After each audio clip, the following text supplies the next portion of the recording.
High, welcome to my another mini vlog. প্রতিদিন আমার রুটিনে এই কাঁচা হলুদ, চিয়া সিডস, জিরের জল এগুলো থাকি, তো সেগুলোই খাচ্ছিলাম।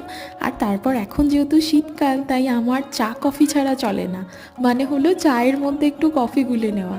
আর আজ ব্রেকফাস্টে ছিল পিঠে, আর এটাই হলো এবছর শীতের প্রথম পিঠে। আমাদের বাড়িতে বানাইনি, মেজোমারা বানিয়েছিল, তাই দিয়েছিল।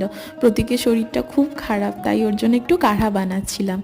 তারপর রেডি হয়ে আমি আর মা বেরিয়ে পড়েছিলাম। আমারই স্কুলের একটা কাজে আজ যাচ্ছি, কারিগরি ভবন। আমাদের দুজনের এত হাসাহাসির কারণটা হয়তো দেখে বুঝতেই পারছো। আমরা এসি বাসে যাচ্ছিলাম, আর এসির হাওয়াতে মায়ের এত ঠান্ডা লাগছে যে এমনভাবে মুড়ি দিয়েছে, দেখে আমি হেসে হেসে গড়াগড়ি খাচ্ছিলাম। যাই হোক, আমাদের কাজ মিটে গেছে। তারপর কারিগরি ভবনের বাথরুমে গিয়ে একটা ছোট্ট ক্লিপ নিয়েছিলাম। আর যারা এই টুইয়ামের পুষ্পা এডিশনের ওয়েফারটা খেয়েছো তারা জানো, মুভিটা যতটাই ভালো, ওয়েফারটাও ততটা। লাস্ট তবে আসি, বাই।